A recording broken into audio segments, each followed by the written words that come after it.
buenas tardes. Me toca el placer de mostrar hacer esta presentación hoy día en el coloquio. Me parece que es la quinta presentación y ya hay algunos colegas que les van a responder luego por su presentación. Les agradezco su presencia. Lo que voy a mostrar hoy día es el resultado de algunos años de trabajo que están asociadas con dos proyectos de anillo. No son todos los resultados, pero son algunos de los más importantes. El tema es un poquito árido porque, bueno, como todas las cosas en matemática cuando son muy especializadas, pero en particular en este caso porque la física matemática es una disciplina borderline, o sea, está en el límite entre las matemáticas y la física. Y por lo tanto tratar de explicar las motivaciones físicas que hay detrás de los modelos matemáticos es bastante complicado, tomando en cuenta que la teoría que vamos a ver ahora, o que está implícita, que es subyacente al problema, no es trivial a pesar de que sus axiomas son triviales. Y de todas maneras, para que se entienda algo y tratar de hacer comprensible la charla, tengo que dar algunos datos generales. La charla está contextualizada en una teoría que se llama teoría de transiciones de fase, que tiene una versión clásica y una versión cuántica. Lo que nosotros vamos a ver hoy día es la versión cuántica. Una transición de fase en la naturaleza es cualquier fenómeno en donde uno verifique un estado, la transición de un estado específico de la materia a otro estado, por ejemplo el líquido a gaseoso, etc. En el caso de fenómenos microscópicos como la superconductividad o la que se denomina condensación de Bose-Einstein, que es un poquito lo que vamos a ver hoy día, es exactamente lo mismo, solamente que las reglas básicas que definen el fenómeno son reglas cuánticas y no reglas clásicas. En general la mecánica cuántica tiene 3 o 4 postulados que son muy simples, que tienen que ver con el hecho de que a niveles microscópicos, y cuando hablo de niveles microscópicos estoy hablando de 10 elevado a la menos 16, menos 17 centímetros, o sea, cosas que son invisibles a la vista, a lo usual, y por lo tanto prácticamente tienen que ser especuladas a través de experimentos. Y conjeturadas y verificadas las conjeturas a través de experimentos. Entonces, el principio básico de la mecánica cuántica es que si uno hace observaciones de la naturaleza, hay medidas que uno realiza sobre los objetos que son incompatibles unas con otras. ¿Incompatibles en qué sentido?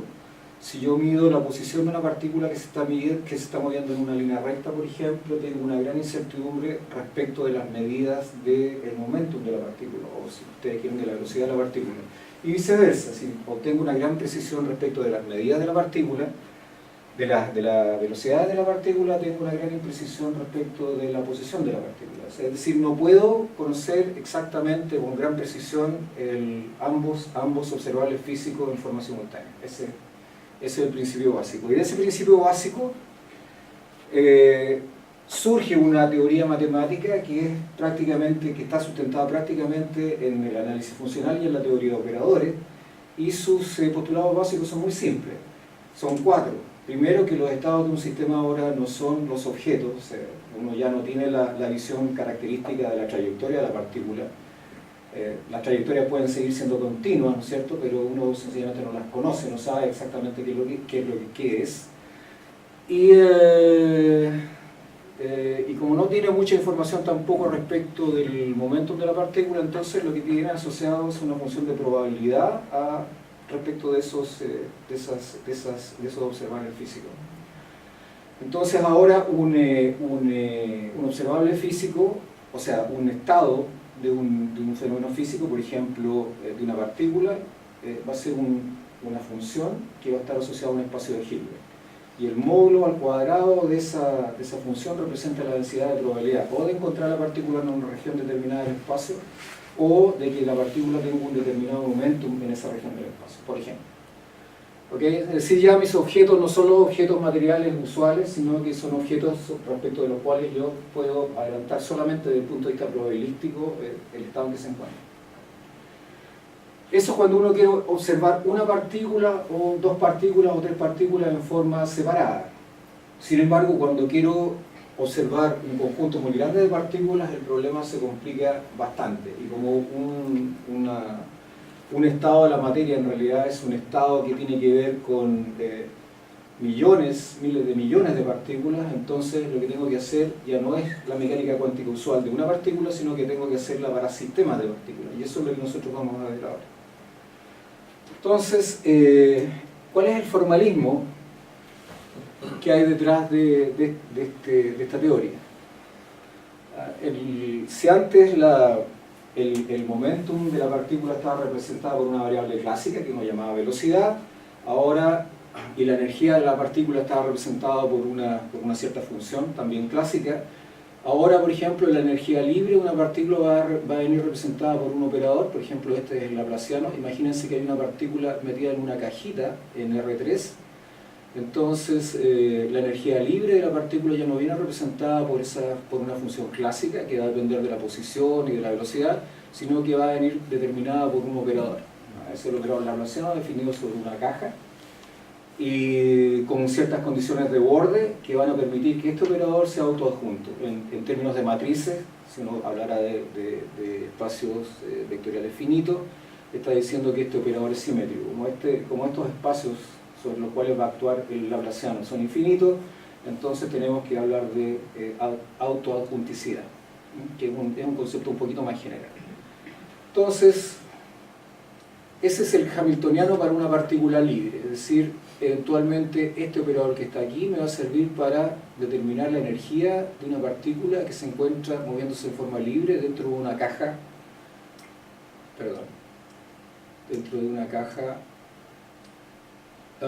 lambda L. Esa es la cajita, y HL, el espacio de Hilbert HL va a ser el conjunto de las funciones cuadrado integrables en esa región que está acá. O sea, aquí hay que definir un producto interno, etc. Es un espacio vectorial con algunas características especiales.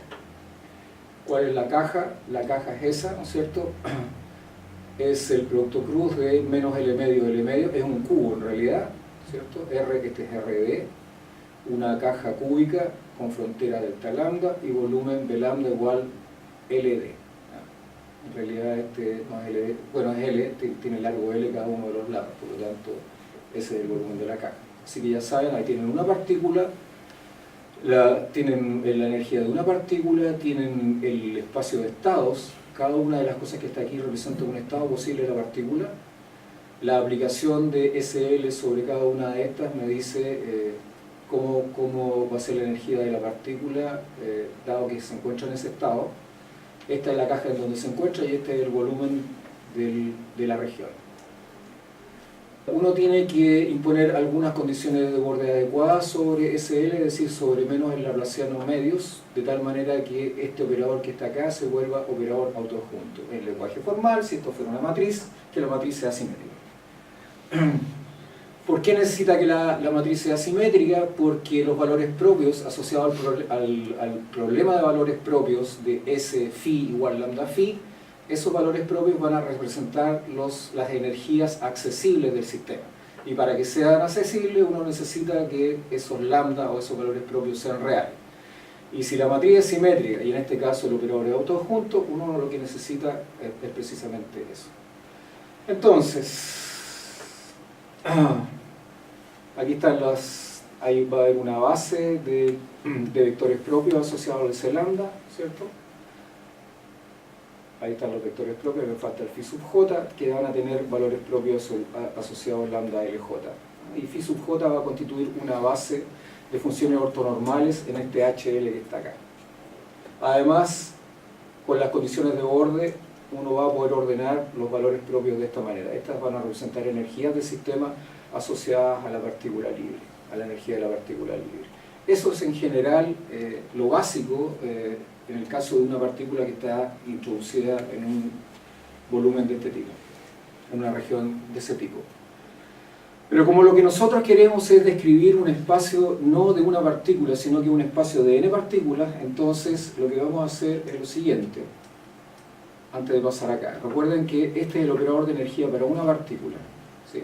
Estos son los estados posibles o accesibles. Aquí están los estados accesibles para una partícula dada. Y estas son las energías posibles con las condiciones de borde dadas que puede tener la partícula dado que está en esos estados accesibles, es decir, en estas funciones de onda que están acá, o en estas funciones de L2 de lambda L que están acá. Una cosa interesante es que si las condiciones de borde son adecuadas, y estas son las funciones propias, lo que sucede con las partículas, la partícula que está acá, es que si cae en alguno de estos estados yo necesito aplicarle energía para que salga, es decir, esto se llaman estados estacionarios, la partícula se queda ahí, salvo que yo haga ingresar energía al sistema por alguna vía desconocida, externa. Pero como quiero estudiar un sistema de partículas y no una partícula metida en una caja, porque para eso puedo hacer uso de la mecánica cuántica usual, lo que yo hago ahora, por ejemplo, si tengo n partículas, es tomar el producto tensorial de n veces el mismo Hilbert, el HI, y llamar a ese nuevo espacio de Hilbert, en donde va a haber un producto interno asociado que va a tener que ver con el producto interno de cada uno de estos. A ese le voy a llamar el espacio de estado para un sistema de exactamente n partículas. Para cada uno de estos va a haber un operador de energía libre que va a representar la energía de la partícula que está asociada a cada uno de los HI, que son copias exactas del H original, del H base. Ahora, ¿qué tipo de partículas quiere observar uno? En la naturaleza existen dos tipos de partículas, los bosones y los fermiones. Los bosones son aquellas partículas que pueden ocupar un mismo estado en forma simultánea, o sea, cuántas partículas se desee. Los fermiones son aquellas en donde en cada estado puede haber solamente una partícula. Fermiones característicos son los electrones, por ejemplo, o los quarks. Los quarks son fermiones. En el caso de los bosones, por ejemplo, los fotones son bosones, las partículas de luz son fotones. O sea, yo podría tener un mismo estado en un sistema determinado, un montón de fotones. En el caso de los electrones, si tengo un sistema de electrones, en cada estado puede haber solamente un electrón. Eso está fundado en el llamado principio de exclusión de Pauli. Entonces los bosones son gregarios, los fermiones son ermitaños, viven solos. Los bosones les gusta vivir en patota, hacen orgías y lo pasan bien. En el caso de los humanos hay casos parecidos. Pero no solamente quiero estudiar un sistema de n partículas, no solamente quiero estudiar un sistema de n partículas, sino que me interesa un sistema de infinitas partículas. Entonces voy a definir ahora un producto, una suma directa de todos estos Hn que están acá. Y además una cosa importante. Para estudiar bosones, las funciones de onda que están asociadas a los bosones, es decir, por ejemplo, a los fotones, tienen una característica. Son todas funciones de onda simétricas. Así que todos los elementos de ese Hilbert de ahí tienen que ser simétricos. De tal manera que con los espacios base y con ese producto tensorial que hay ahí, lo que yo tengo que definir es simetrizar todas las funciones de onda que están acá. Y para eso le aplico un cierto operador que se llama el operador de simetrización. Así que obtengo solamente funciones simétricas. Si quisiera trabajar con fermiones, tengo que aplicar un operador de antisimetrización sobre todas estas funciones que están acá y las vuelvo antisimétricas. Así que vamos a trabajar, nosotros nos vamos a restringir solamente al conjunto de sistemas de n partículas que poseen solamente funciones de onda o funciones simétricas. Ahora, no solamente quiero trabajar con sistemas que tienen n partículas, sino que con n más 1 partículas y con infinitas partículas, alternativamente. Así que vamos a definir un espacio un poco más grande, que también es de funciones simétricas, que es este que está acá, y que se llama espacio de Fock, y que está formado es la suma directa de todos estos HNB que están acá. El que no tiene ninguna partícula es sencillamente definido como C, es el conjunto de los números complejos. Déjenme explicarles una pequeña...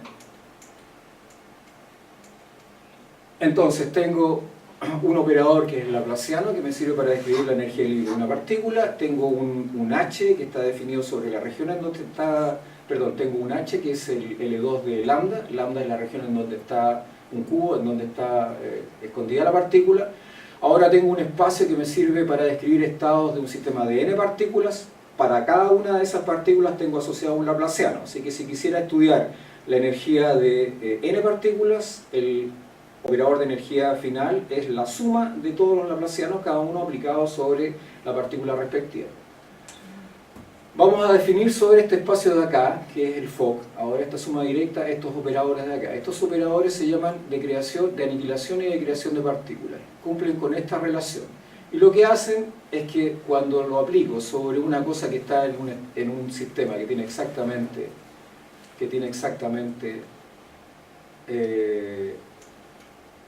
n partículas, cuando opero sobre uno que tiene exactamente n partículas, le agrego una partícula más.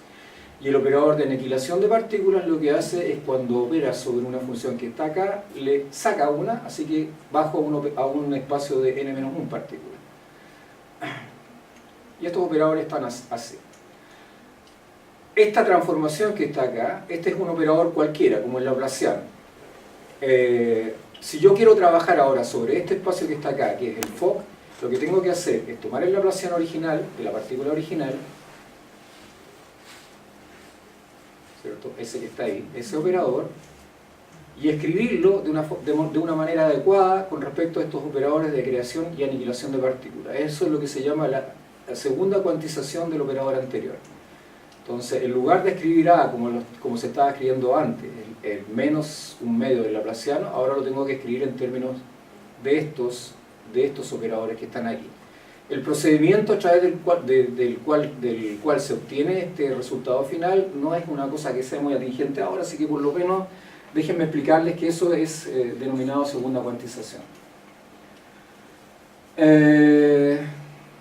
Recuerden que los A, estos que están acá, son operadores que ahora están definidos sobre el espacio de Fock, o sea, un sistema de n partículas. Sobre ese mismo sistema de n partículas ahora voy a tener un operador autoadjunto H sub L sobre ese espacio de Hilbert FH, que va a estar formado de la siguiente manera. H sub L va a ser H sub 0, que va a ser la segunda cuantización del operador menos laplaciano, que es la segunda cuantización del hamiltoniano libre, más HI, que es la interacción entre las partículas, va a ser algún otro tipo de hamiltoniano. Y esa variable que está ahí se llama temperatura inversa y mu se denomina potencial químico, dos cosas que vamos a usar después. Entonces la segunda cuantización de menos un medio del laplaciano, gamma de menos un medio del laplaciano, es eso que está ahí. Ahí aparecen los valores de las energías, de los autovalores del problema de valores propios del laplaciano, metido dentro de la cajita, ¿sí? Y aquí aparecen estos operadores A, daga, J y AJ. Ese J tiene que ver con las funciones propias, acuérdense de los phi J que eran solución del problema de valores propios. A eso se llama H0, que era lo que recién habíamos visto.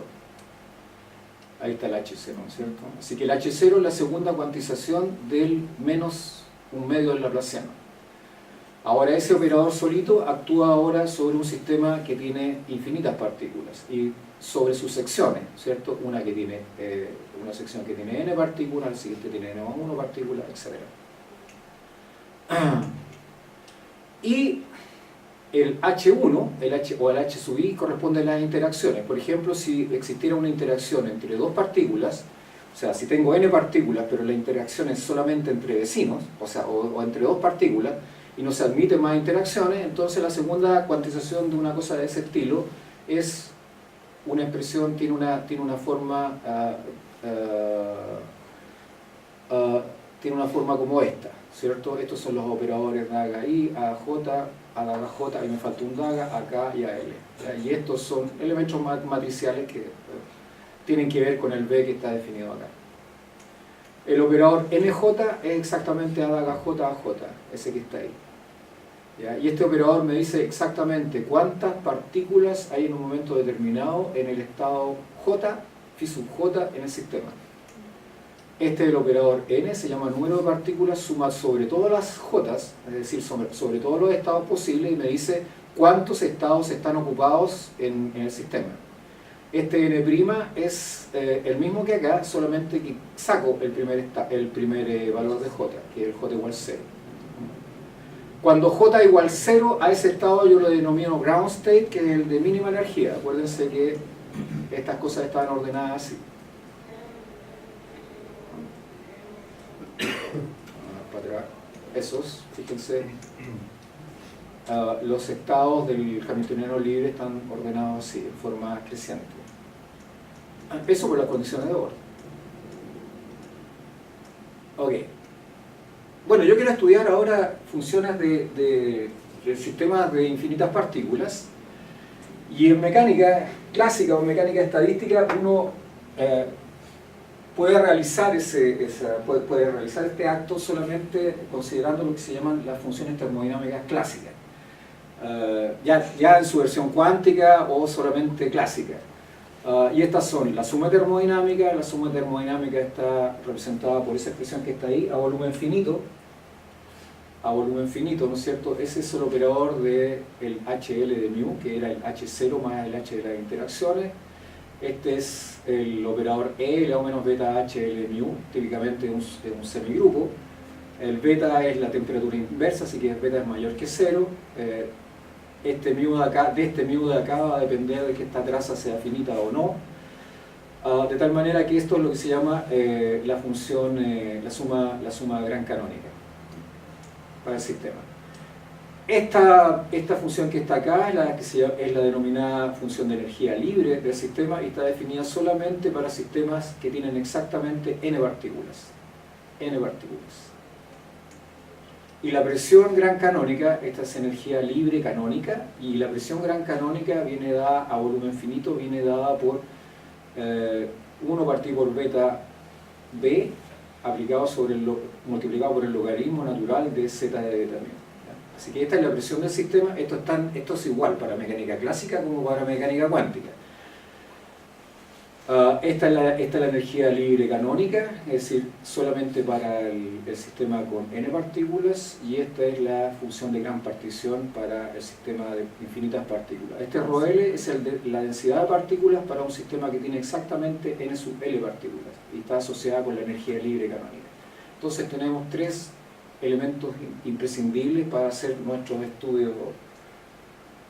Y esto es lo que se llama el estado de Gibbs. El estado de Gibbs, A es cualquier operador que esté en segunda cuantización y que esté definido, por lo tanto, en términos de los operadores de creación y aniquilación de partículas, y al cual le pueda calcular este promedio. ¿Cómo se calcula este promedio? Este es z-1 beta mu por la traza de f beta a L-beta HL mu. ¿Okay? Uno puede darse cuenta que esta en realidad es una promediación. Si pones z-1 acá abajo, ese es un operador de densidad, así que esto está razonablemente bien definido. Es un promedio, es una esperanza del observable A.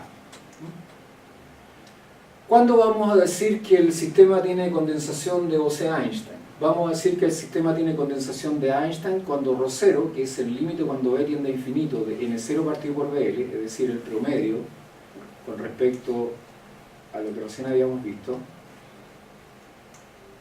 es decir, el número de partículas o la esperanza del número de partículas que están asociadas al estado de mínima energía comparado con el volumen a volumen infinito, tenga el siguiente salto: que sea 0 para mu menor que mu crítico y que sea mayor que 0, estrictamente mayor que 0 cuando mu sea mayor que mu crítico.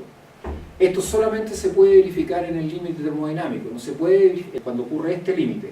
Antes de eso, esto no es cierto. Todas estas funciones que están acá, las que les acabo de mostrar, son funciones continuas con respecto a sus parámetros y diferenciables. Es decir, yo puedo meter las derivadas acá con respecto a mu, calcular las derivadas de todas estas cosas, esta también y esta también. No tienen ningún tipo de singularidad, ninguno. A volumen finito no hay singularidades acá. ¿Dónde se producen las singularidades? Las singularidades se producen en el límite termodinámico, es decir, cuando el volumen de la caja tiende a infinito de una manera adecuada. ¿Y qué son las singularidades desde el punto de vista físico? ¿Cómo se entienden las singularidades? Volvamos acá. Por ejemplo, para la presión.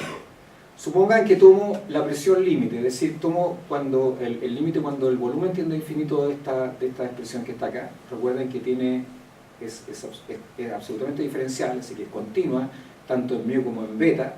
Sin embargo, esta sucesión de funciones, el límite, si es que existe esta sucesión de funciones, ya no necesariamente es una función carente de singularidad. A esas singularidades se les va a reconocer como puntos críticos, aquellos puntos que separan una fase de la otra. Y el conjunto de puntos críticos van a generalmente dar cuenta de una región en donde se produce la transición de fase. Este es un fenómeno interesante porque lo que está diciendo es que si yo bajo la temperatura, aquí no está la temperatura, pero está implícita, si uno baja la temperatura en el límite termodinámico a valores muy cercanos a cero, hay una gran cantidad de partículas que se van a asociar al estado fundamental, es decir, al que tiene energía mínima. Y eso va a tener repercusiones macroscópicas. Los fenómenos cuánticos nosotros no los vemos, no tienen efectos macroscópicos, salvo en condiciones críticas como esta. Uno de los efectos que eventualmente podría producir la condensación de Bose-Einstein es la superfluidez del helio. El helio, cuando ciertas mezclas de helio, cuando uno las enfría a temperaturas cercanas al 0 Kelvin, manifiestan un comportamiento superfluido. Es decir, si uno las pone dentro de un capilar, las tensiones entre el fluido y el capilar son prácticamente cero, de manera que muy rápidamente el fluido hace abandono completo del capilar, o sea, se sale solo. Con el aceite pasa lo mismo, lo que pasa es que eso se demora mucho. Si ustedes tienen una botella llena de aceite y la tienen tapada, se van a dar cuenta que después de un tiempo, a pesar de que está tapada, el gollete de arriba está pegajoso. El líquido escurre por el tubito, pero lo hace en forma muy lenta. Si lo hicieran con el agua, después de varios cientos de años, no por evaporación, el agua también debiese salir del objeto, del recipiente. Pero en este caso, este abandono es prácticamente inmediato. Pero ese es atribuible a un fenómeno cuántico, a la manifestación de un fenómeno cuántico. La superconductividad también es exactamente lo mismo. Se asocian dos electrones en un superconductor para formar una sola partícula que se comporta como un bosón. Ellos son fermiones, pero se comportan como un bosón. Violan el principio de exclusión de Pauli, porque en principio no podrían ir los dos en un mismo estado, y hacen que el material se vuelva superconductor. Bueno, todas estas funciones que yo les mostré delante, uno tiene que revisarlas entonces en el límite termodinámico. La energía libre, la presión, y siempre voy a tener que asumir que esta densidad, esta es la densidad total de partículas en el sistema, es decir, el promedio del número de partículas, es el operador número de partículas dividido por el volumen, eso se mantiene constante en el sistema. Si yo no hago eso, esto tiene que ver un poquito con teoría ergódica, si no hago eso, sencillamente no voy a obtener los resultados que quiero. Los hamiltonianos, el hamiltoniano más general, cuando uno trabaja con el hamiltoniano libre, esa es la segunda cuantización del operador de energía, de menos el laplaciano medios, más las interacciones. Cuando uno considera interacciones entre dos partículas, el hamiltoniano más general tiene esta forma. Esta es la transformada de Fourier discreta de esa interacción. Así que ahí está anotado. R es X menos Y, esos son vectores, en realidad eso es la norma de R. El Q corre en algún conjunto de índices, que representa momento. Bueno, ¿cuál es el problema con ese hamiltoniano? Es que ese hamiltoniano es intratable. O sea, yo prácticamente no puedo calcular nada. O sea, meter para un B arbitrario en las sumas termodinámicas anteriores, disculpen, si pongo ese H ahí y después trato de calcular lo que es Z de beta mu, voy a pasar unos 500 años tratando de encontrar algo, salvo que yo aproxime estas cosas.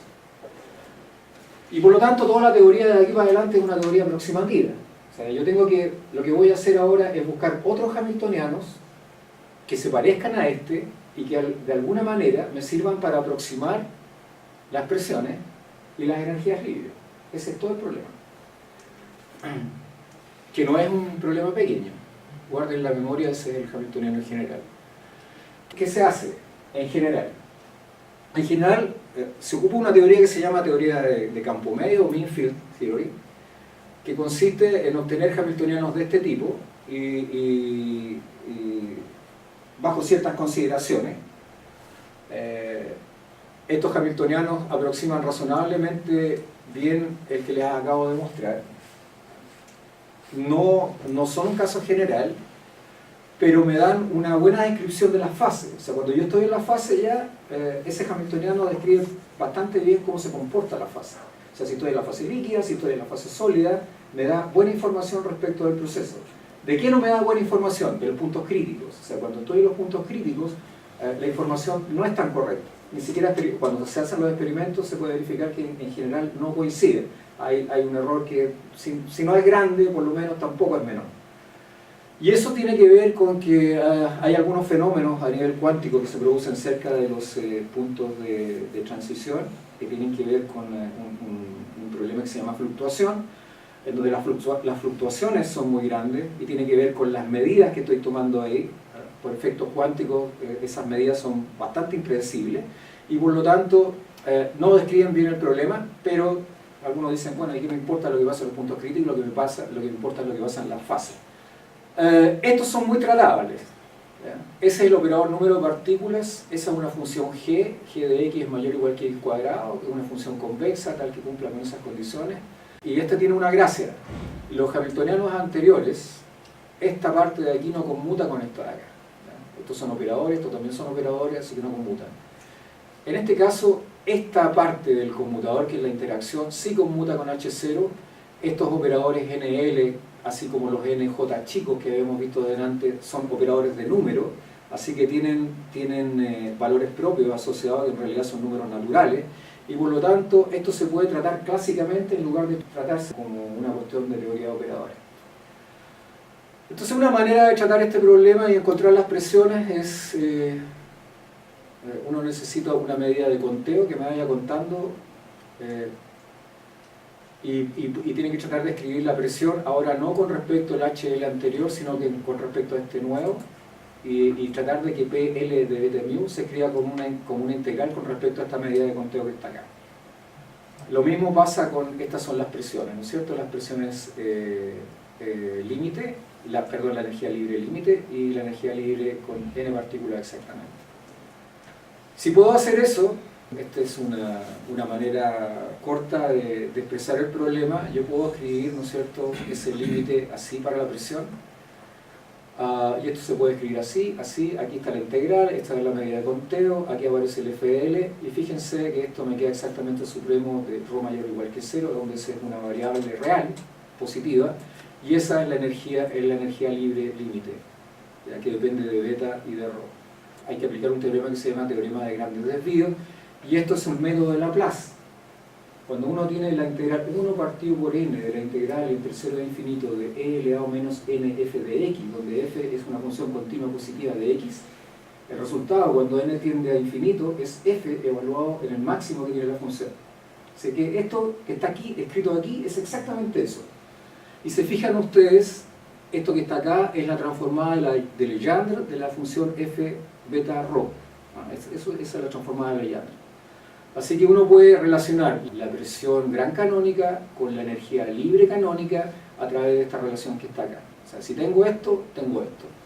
Y si esto es bueno y puedo hacer todos los cálculos necesarios, tengo una expresión explícita para la presión. Y para los modelos anteriores uno tiene una expresión explícita para esa presión. Por ejemplo, aquí hay un resultado. Este resultado no es mío, está apropiado de algunos papers originales de Poulet, Zagrienov y otros autores. El hamiltoniano tiene esa forma. Bueno, aquí hay una pequeña variante, ¿no es cierto? Se le agrega un pequeño gap. Aquí están los valores de las presiones. Fíjense, para μ menor que esto, la presión tiene esta forma, y para μ mayores que estos valores, ese potencial químico, el potencial químico es un número real, tiene esta expresión de acá. Las dos son absolutamente diferentes. Ahí hay una transición de fase. La presión del sistema tiene una singularidad en ese punto. No es diferenciable. Me paso de una fase a la otra fase. ¿Okay? Puede ser continua, pero no es diferenciable. Y además puedo calcular la cantidad, el condensado de Bose-Einstein. Esa es la densidad de partículas asociadas al estado de mínima energía. Es cero, no hay partículas asociadas al estado de mínima energía para μ menor o igual que esto, y es distinta de cero, mayor que cero estrictamente cuando pasa eso. ¿Ya? Y estas dos cosas están relacionadas entre sí. Bueno, ¿qué es lo que estudiamos nosotros?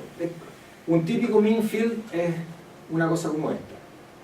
¿Ya? Un típico mean field, lo mismo que antes. ¿Ya? Pero este es el self-scattering del sistema. En algún sentido las partículas interactúan consigo mismas. Y el primer trabajo que hicimos fue no usar el método de grandes desvíos, sino que usar un método hamiltoniano aproximativo ahora. ¿Qué significa eso? Que en lugar de usar este hamiltoniano, que ya es un mean-field, que ya es una aproximación, vamos a usar otra aproximación para poder encontrar la presión del sistema, porque esa ya es complicada. Y esa aproximación es esta que está acá. Este es el hamiltoniano aproximativo. Eso es lo que van a tener que hacer los alumnos de posgrado. Con ese hamiltoniano aproximativo uno puede demostrar que la presión con ese nuevo hamiltoniano, por eso se llama presión aproximativa, cuando el volumen se va a infinito de esta presión de acá, es exactamente la presión del sistema original. Además, uno puede tener una expresión explícita para esa presión, esta que está acá. Este P' de acá es una presión que yo puedo calcular con métodos de grandes desvíos y por lo tanto no tiene grandes complicaciones. Pero esa es la presión del sistema. Y además con esos datos puedo demostrar que para μ mayores que lambda, que es uno de los parámetros que aparecía acá arriba, por ahí está, el lambda, hay condensación. ¿Ya?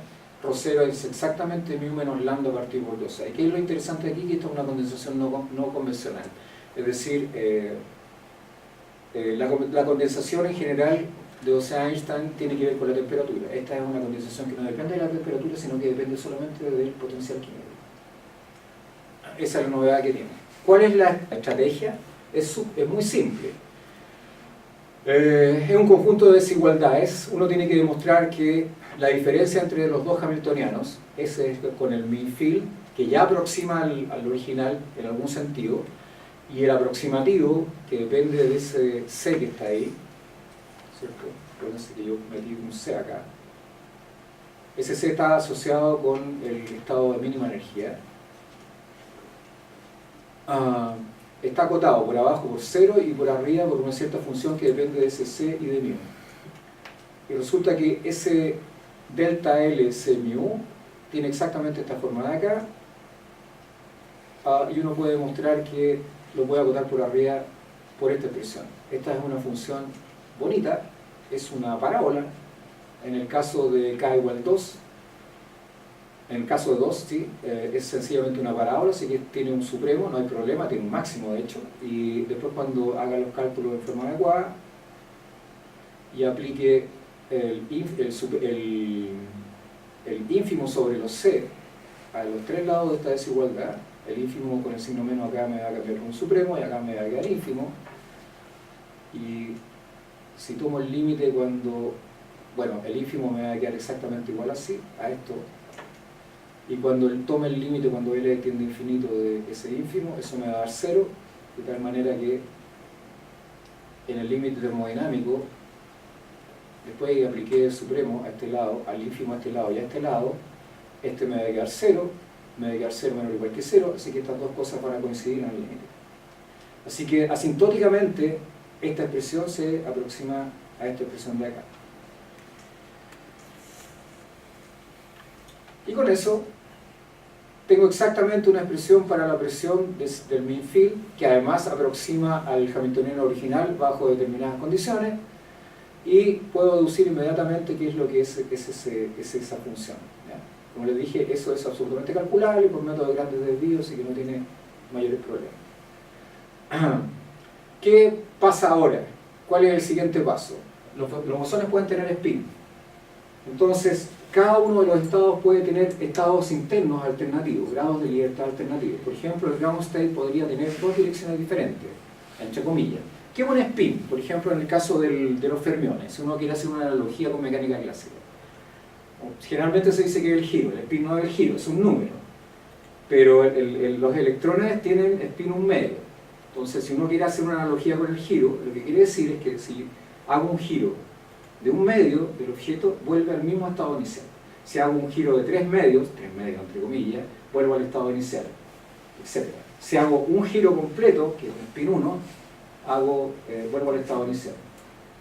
¿Okay? Pero no es un giro, es una analogía. En este caso, Si quiero mirar sistemas con spin, agrego el spin, eso va a aparecer como una variable sigma, en este caso. El spin un medio significa o que tiene spin positivo o spin negativo. Son dos, está degenerado el estado. O sea, es el mismo estado, pero tiene dos direcciones diferentes. ¿Okay? Así que eso significa que si estudié un sistema que no tenía spin y ese muestra condensación no convencional, lo razonable sería que ¿qué debiese suceder acá? Si aplico el mismo método, es que tenga dos condensados que eventualmente puedan coexistir en algún momento. Coexistir en algún momento es también relativo, porque todos estos sistemas están en el equilibrio termodinámico. Aquí el tiempo no corre, beta es temperatura. Así que estoy suponiendo que aquí hay un montón de supuestos metidos acá físicos que yo no he comentado. Los lambda LP sigma son cosas como esta. Aquí tengo que pedir que el primer valor propio en realidad sea negativo. Aquí hay dos valores propios distintos. Es lambda L0 sigma y el sigma va a ser más o menos. Va a tomar dos valores posibles, pero es el mismo ground state, con dos direcciones diferentes. Y el resto tiene la forma de la energía cinética usual, ¿cierto? Esa es la norma de P cuadrado, o sea, P.P, eso es momentum, dividido por 2. Eso es energía cinética, ¿no? Y la gracia es que lambda L 0 sigma se vaya a menos lambda cuando BL tiende a infinito, o sea, tienda al mismo valor propio, a la misma energía, menos lambda. En realidad no hay energía, porque no hay energía negativa, pero es un gap. ¿Okay? Y el hamiltoniano aproximativo, por analogía con el anterior, solamente que como ahora tengo dos spines, es un sistema con dos spines, con dos direcciones, entonces tengo que usar dos parámetros. Antes usaba C, ahora uso C eta, construyo mi hamiltoniano aproximativo. El hamiltoniano aproximativo se construye poniendo en todos los lugares donde diga adaga 0 el C y en donde diga A0 el conjugado C. Pero eso es una técnica que viene de alguna parte, que está lejos del interés de la exposición. Bajo esas condiciones uno puede demostramos bajo estas condiciones exactamente uno puede demostrar que el hamiltoniano, la presión ahora con ese nuevo hamiltoniano aproxima, en este sentido, este es el sentido de Wenzel, cuando uno aplica el supremo, aproxima a la presión original, a la presión del Millfield, ya es un Millfield. Y la presión original, la presión del hamiltoniano aproximativo, volumen finito, esa que está ahí. ¿Y qué más puede demostrar? Que bajo esas condiciones hay condensación en el ground state para el spin menos. Esa es la cantidad de partículas que tiene asociado el ground state con el estado con spin menos, el ground state con spin menos, y esa es la cantidad de partículas que tiene asociado el ground state con spin más. Esto mismo se puede hacer con más spins. Con spin 1 quiere decir que el ground state y todas las demás partículas tienen tres estados internos posibles. Más, menos, y pónganle otro nombre al otro, pónganle 0. ¿Okay? Sucede exactamente lo mismo con esto. No tengo el teorema acá, no lo puse, pero es exactamente el mismo problema. Si uno quisiera extender este resultado a un sistema mayor de spines, esto es exactamente igual. ¿Cuál es la novedad de esto? Que esta es una condensación que no es de temperatura y eventualmente puede tener algún significado, porque en el caso de ciertos materiales han demostrado que hay condensación que se puede producir incluso a temperatura ambiente, de tal manera que no sería extraño que esto tuviese alguna implicación, pero desde el punto de vista matemático, tomemos en cuenta que el lambda negativo que aparece ahí tiene que ver con las condiciones de borde del sistema. Y la condensación también tiene que ver con las condiciones de borde del laplaciano. Si el espectro del laplaciano tiene en el bottom del espectro el valor más chico, si su valor ese es negativo, entonces uno verifica la condensación no convencional. Y para eso uno necesita condiciones de borde atractivas. Bueno, este en general, no voy a mostrar el resultado de los otros spines, En general, bueno, quedaron un montón de cosas abiertas que vamos a tratar de poner en ese libro que está ahí, porque no creo que dé como para hacer otra cosa, más estos artículos que fueron publicados. Esa es una línea que tiene que ver con el anillo, el último que escribimos, que terminamos ahora. Pero quedaron varias cosas abiertas y hay otra línea que tiene que ver con cuestiones que son fundacionales en mecánica cuántica, que tiene que ver con el límite termodinámico, porque como les decía al principio, uno estudia en el límite termodinámico un sistema que tiene infinitas partículas. En estricto rigor es una idealización del sistema real. No existen en la naturaleza los sistemas de infinitas partículas. Entonces esto es una aproximación al revés. En realidad lo que yo estoy aproximando son sistemas de n partículas con el sistema de infinitas partículas. Y por lo tanto, los puntos críticos hay que ponerlos siempre entre comillas. En el caso de la condensación, lo que uno observa es que la condensación, como no está en el tiempo, como aquí no está considerado el tiempo, en realidad se va produciendo de forma paulatina. Es decir, las partículas empiezan a transitar de estados de mayor energía al estado de mínima energía paulatinamente, y de repente ocupan muchas ese estado comparables con un volumen, y por lo tanto tienen manifestaciones macroscópicas. Pero ese es un concepto difícil de definir. ¿Qué es lo interesante aquí? Es que desde el punto de vista fundacional, que la teoría se construyó suponiendo que está construida sobre el límite termodinámico, pero en realidad lo que está subyacente no es eso. O sea, lo importante aquí no es eso. Lo importante es que la teoría es una aproximación de sistemas finitos, y no al revés. Es decir, no hay sistemas infinitos en la naturaleza. Esto lo que aproxima son los sistemas finitos. Mientras más cerca esté, mientras más partículas tenga, más se parece al sistema infinito. Pero el sistema infinito es un modelo ideal, no es un modelo natural. Bueno, eso va a quedar ahí expresado. Esa es más o menos lo que hay implícito en este tipo de estudio. Un comentario también interesante es que el 95 obtuvieron el premio Nobel por la verificación del fenómeno, pero ese fenómeno no corresponde a esto. Porque el fenómeno consiste en bajar la temperatura, en atrapar un conjunto de átomos que tienen características bosónicas en una trampa magnética. Lo que se hace es primero enfriarlos con láser. Ese es el enfriamiento láser, laser cooling. Los enfrían hasta una cierta temperatura. Después están encerrados en una trampa magnética y empiezan a cambiar los parámetros de la trampa magnética y dejan salir aquellos que ya están fríos, dejan salir aquellos que están más calientes, hasta que llegan a la temperatura de cero absoluto, y verifican efectivamente que hay una gran cantidad de ellos que están asociados al ground state. Pero no solamente están asociados al ground state, sino que están asociados a estados que están cercanos al ground state. Y por otro lado, esa es una condensación a volumen finito, no es una condensación a volumen infinito, si se fijan. Si tú aplicas después además tienen ciertas características, no son uniformes, etc. Entonces, si uno después aplica esta teoría, se da cuenta que en el límite podría abrir un sector de la trampa y hacer en alguna dirección que esta cosa tendiera a infinito, y fíjense que desaparece el fenómeno. Cuando uno lo calcula matemáticamente, el fenómeno desaparece. Es decir, estrictamente no sería una transición de fase, porque si uno define una transición de fase como el paso al límite y la verificación de que ρ0 es mayor que 0 en el límite, eso no es cierto. Por lo tanto, hay que hacer una revisión un poquito más exhaustiva del concepto de condensación. Pero que tiene efectos, los tiene, porque si uno tiene dos condensados encerrados en una trampa electromagnética, ya es observable, y de hecho puede hacer a los dos condensados, tienen asociada la misma función de onda, interactuar entre sí.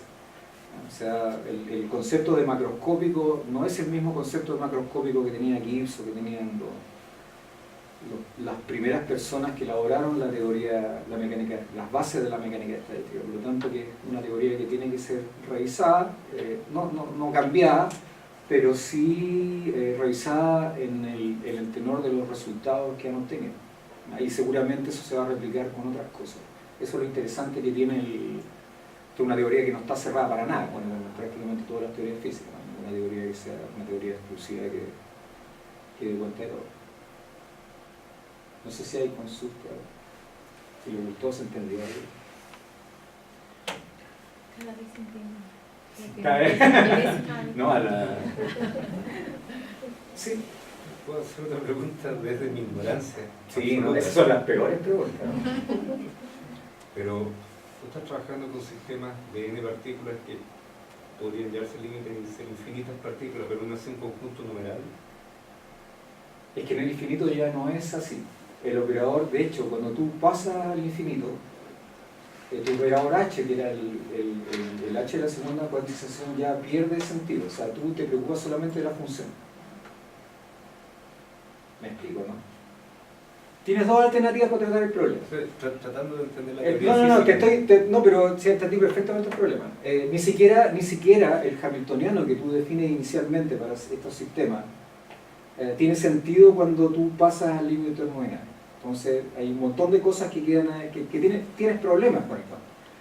De hecho, los estados tú los puedes definir cuando son finitos, pero cuando te vas al infinito tienes una complicación, tienes que demostrar algo más. Ya no son los estados que yo te mostré ahí, son estados KMS, tienes que cumplir una condición. Y eso es complicado de demostrar. Matemáticamente es complicado de demostrar. La otra alternativa que tienes es trabajar con sistemas infinitos directamente y definir las cosas en el infinito y después bajar. Esto es al revés. Tu parte de lo finito te va a lo infinito. Pero cuando te vas a lo infinito hay un montón de cosas que ya no sabes lo que son. Te importa sencillamente la función límite, la presión. Esa tiene una cara explícita. Te importa esa. Pero tu hamiltoniano dejó hace rato de ser el hamiltoniano original. Ya no sabes lo que es. Pero todo esto es así, pues. Pero como digo, estos procesos límites son procesos complicados. Yo creo que es uno de los pocos ejemplos en donde en realidad la idealización es de arriba para abajo. O sea, generalmente uno aproxima cosas y dice, mira, esto se aproxima, aquí es al revés, o sea, partir de arriba, o sea, tengo un sistema, además, mira, es razonable. Si yo considero que el sistema no tiene interacciones con ninguna cosa, etcétera, si lo piensa razonablemente, y si quieres aproximar algo, considera que no existe ninguna otra partícula, ninguna otra cosa, entonces pensar que solamente hay bosones de esta naturaleza y mirarlos así, como un sistema único, independiente y abierto, podría darte resultados. De hecho, cuando tú miras las curvas en los diagramas de fase, en las fases, estos modelos representan bastante bien el fenómeno. ¿Sí? ¿Dónde está el problema? El problema está en las fases críticas de transición. Ahí hay un problema. Pero si uno quisiera ser estricto, tú tendrías que considerar todas las posibles interacciones que tiene el sistema, porque no existen los sistemas aislados. Eso es falso. No existen los sistemas aislados. O sea, hay una idealización absoluta. O sea, aunque, no sé, van a estar interactuando hasta con el campo más tenue. Entonces la pregunta es, ¿cuándo influye y cuándo no influye? Entonces yo podría hacer un montón de consideraciones y decir, mira, en realidad estas cosas no influyen y podría dejarlas fuera. Ceteris paribus, las dejo al lado. Ah, pero eso siempre es un riesgo. Cuando ya no te resultan las cosas y dices, oye, pero no encaja. Ahí ya te tienes que preguntar, chuta, ¿qué tengo que agregar? ¿Qué se me quedó afuera? En general, cualitativamente representan bastante bien los fenómenos. O sea, si tú miras el diagrama de fase, cómo se mueven las curvas, se encaja con los experimentos en ese sentido. En las partes críticas hay complicaciones. Pero para las partes críticas se creó una teoría peor que esta, peor, en el buen sentido, que es la teoría del grupo de renormalización. Y esa te da buenos resultados, pero nadie tiene idea por qué funciona. Es una teoría absolutamente heurística, no hay una fundamentación. Tú no partes de lo microscópico describiendo fenómenos y describes al final el cuento, pero te resulta. Pero lo interesante aquí, desde el punto de vista disciplinario, es eso, o sea, cómo una idealización de esta naturaleza le permite entender el fenómeno. Pero estás aproximando cosas que tienen un número de finito de partículas con cosas que tienen infinitas partículas. Pero razonable, porque si tú miras ahí ¿cómo se llama? Esta cosa, puse aquí, estas desigualdades que están acá, ¿no es cierto? Estas cuestiones que están acá. Bueno, aquí no están en el límite, estas dos están a volumen finito. Okay, pero estas asintóticamente se aproximan a una cosa que está infinita y están juntitas. O sea, en realidad, esto representa mejor la realidad que el límite. Pero el límite es tratable. Estas no. Si yo quisiera trabajar, por ejemplo, con un modelo complicado, con el sistema que tiene n partículas, uff, es difícil. Es difícil. Así que es difícil. Y todas estas cosas, como te dije, son continuas. Entonces, esas son continuas, o sea, que representan bien las cosas en las fases, pero en los puntos de discontinuidad no. En el límite nomás se ven... Si tú tienes... Yo les explicaba el otro día. Si tú tienes, por ejemplo, ¿por qué no tienen discontinuidad estas cosas? Porque suponte tú, la suma termodinámica es una suma exponencial, en el fondo. Y las exponenciales son siempre positivas. Pues, y cuando me paro en una, un número finito de exponenciales es ese número finito.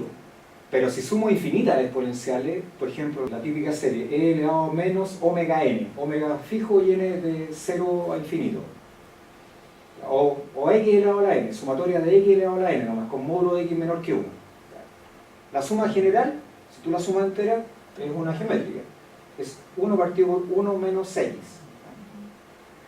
Ya, ponle cuadrado para que quede mejor. 1 menos x cuadrado, para no ponerle el módulo.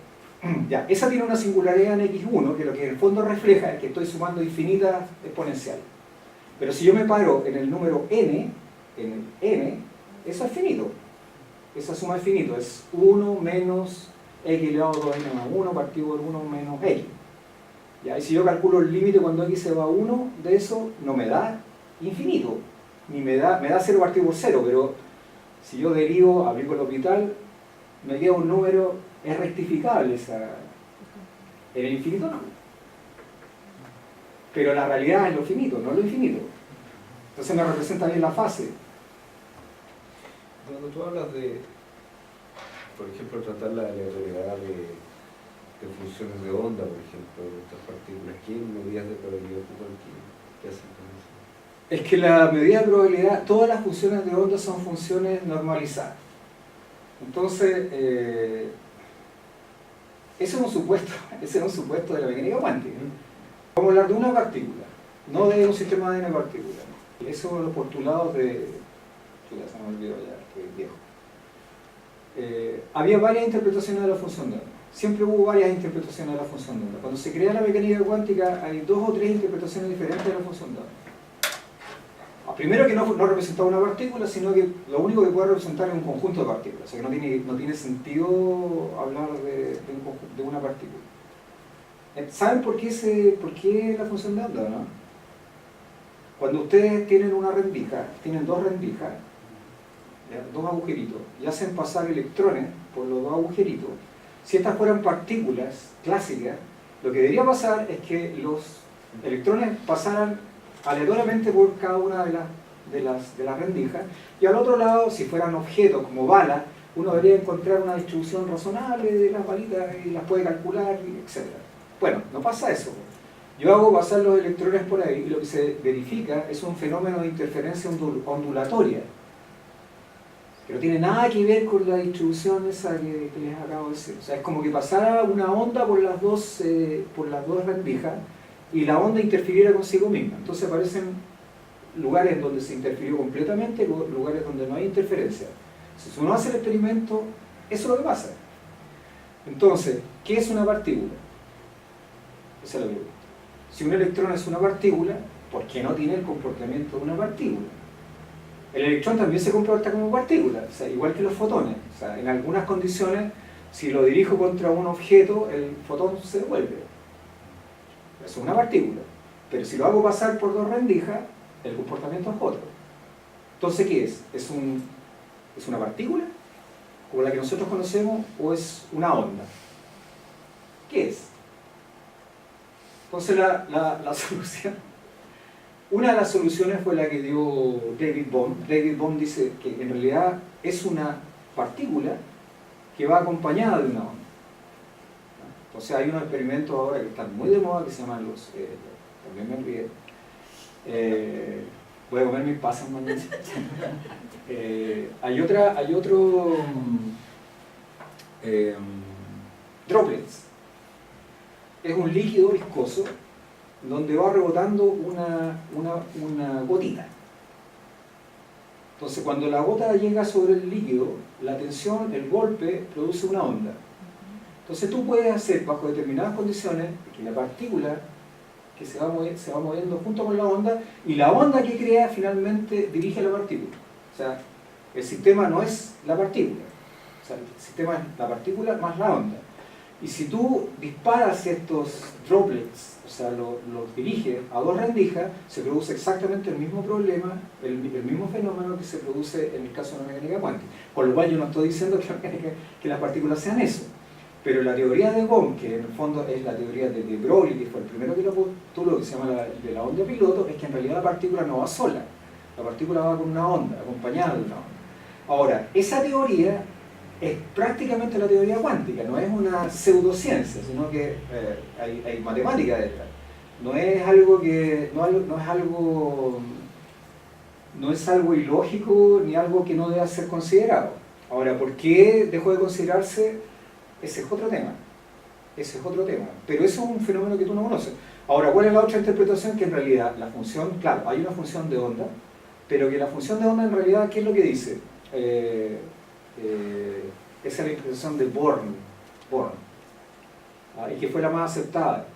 Es que si tú calculas, es una, el H, el espacio de Hilbert base donde están los estados, es un espacio de funciones cuadradas integrales.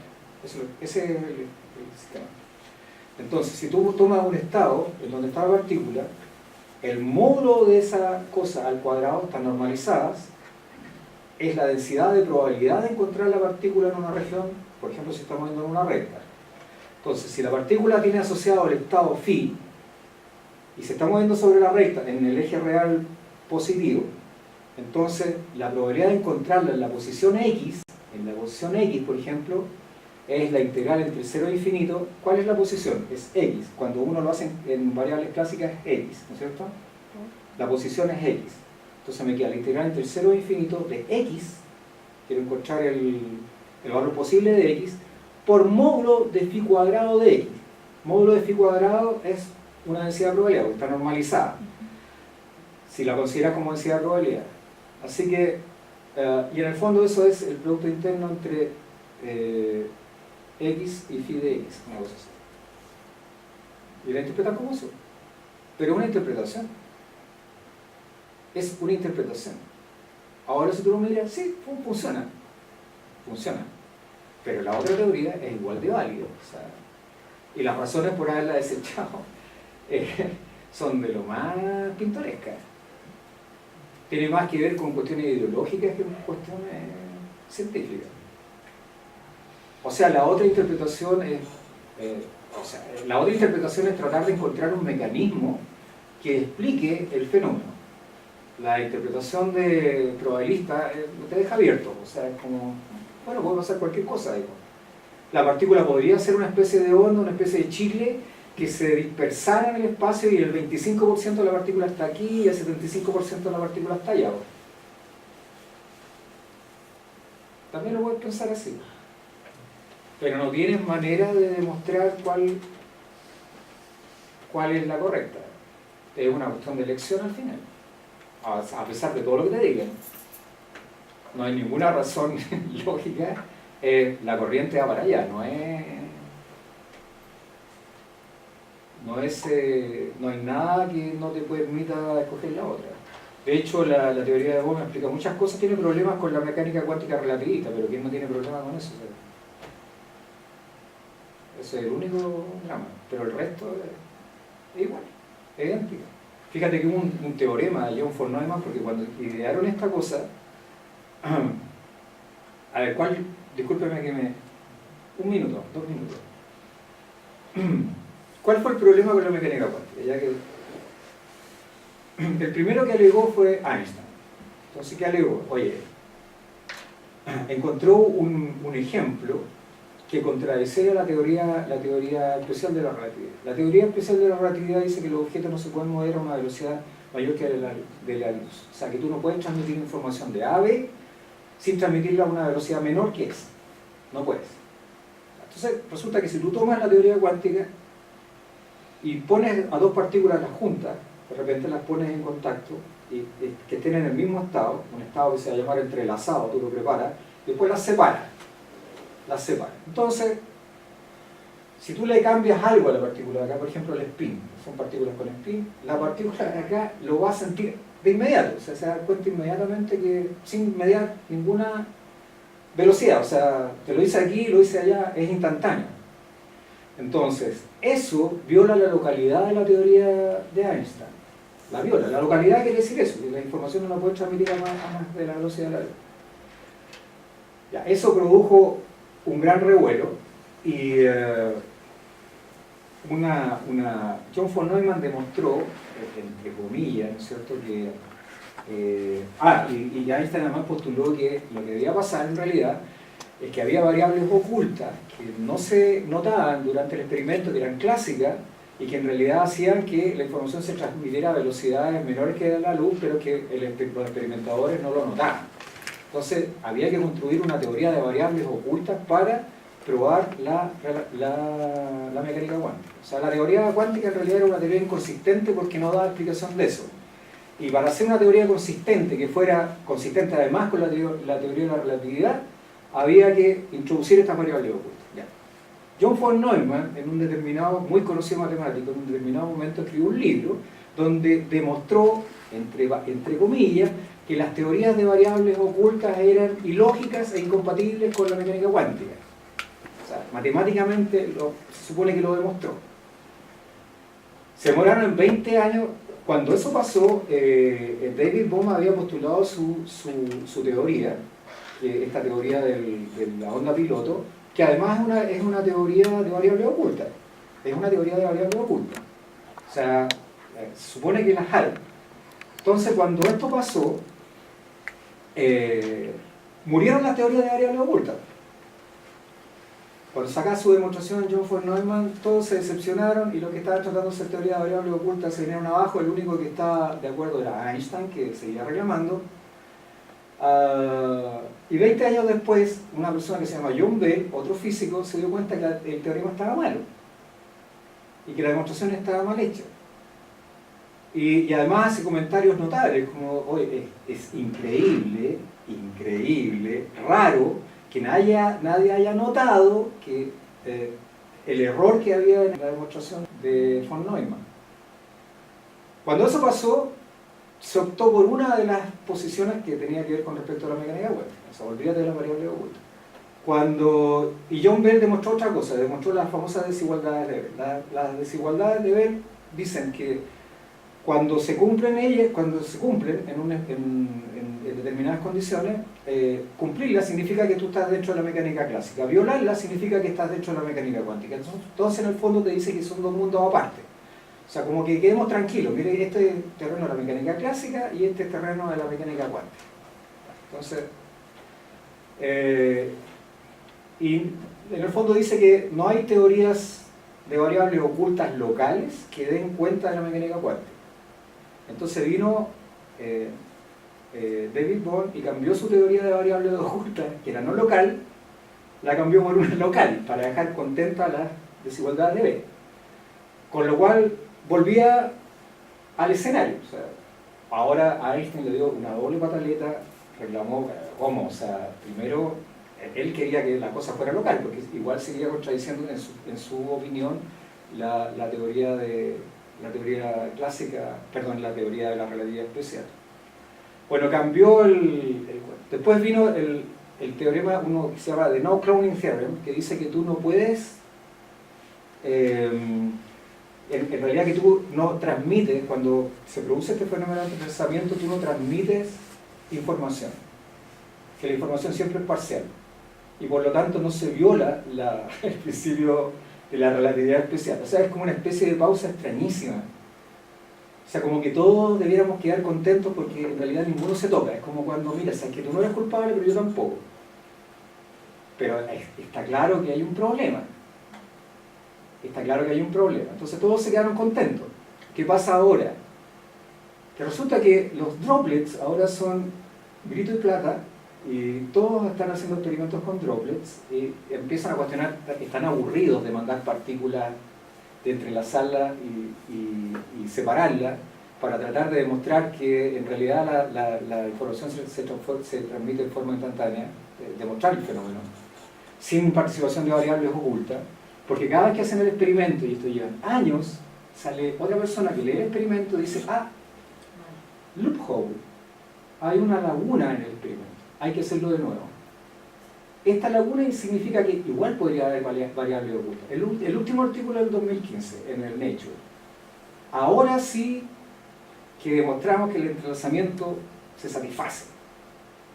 Ahora sí que estamos listos, pero esto viene pasando todos los años. En Science apareció el 2013. Hice una listita de artículos en donde todos los años los tipos demuestran una cosa y al año siguiente hay otro que le dice no, está equivocado, le falta esto. Entonces, como que llegó el momento ya, oye, ¿por qué no revisamos las teorías alternativas? Porque cuando ya te casas es como tratar de demostrar, no sé, pues, la disección del ángulo con el método de regla y compás. Vamos a estar 2000 años, o sea, vamos a esperar a ¿cómo se llama? A Galois que venga para que nos resuelva el problema.